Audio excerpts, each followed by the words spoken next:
निगम जी के लिए एक बार जोरदार ताली आप लोग चारों तरफ से बजा के सुनिए।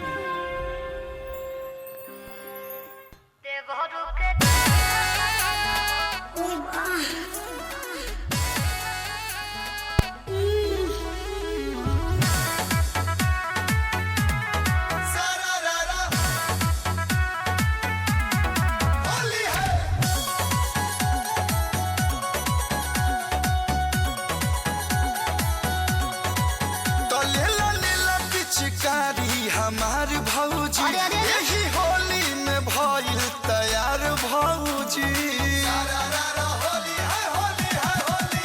जमनाया ब्रांड के पहिरले बारू चक चौक रोही चोली तोहार भौजी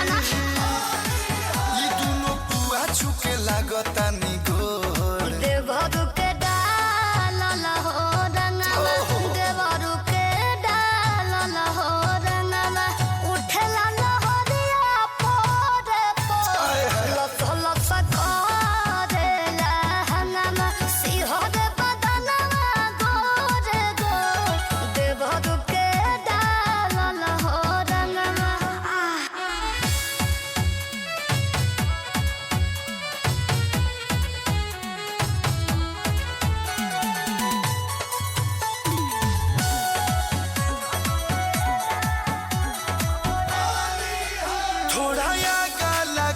थोड़ा पाछा लगी रंग भीतर जाई तो बड़ी अच्छा लगी भौजी हो मायरे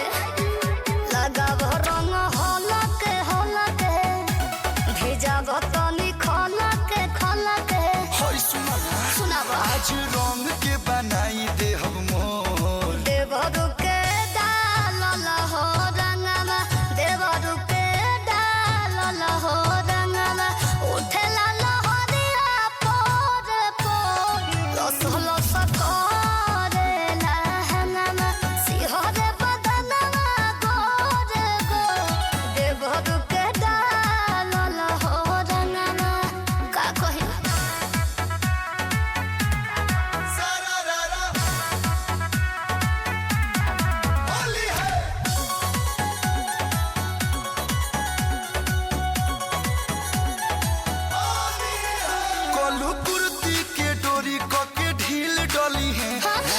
सुप्रियांशु मोबिल डली है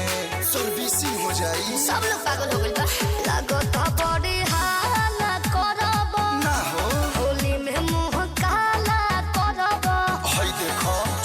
चोख बाटे पीछ करिया के ठोर देवरू के डाल हो रंगवा देवरू के डाल हो रंगवा उठेला लहरिया पोरे पो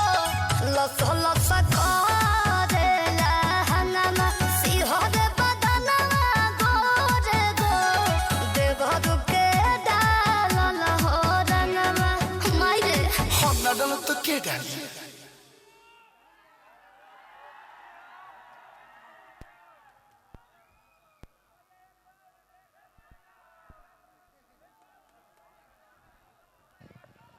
हेलो कैसा लागल? अरे तो एक बार चारों तरफ से जोरदार ताली बजा दो लोग हो भैया। देखी हाँ होलिये पे गोरी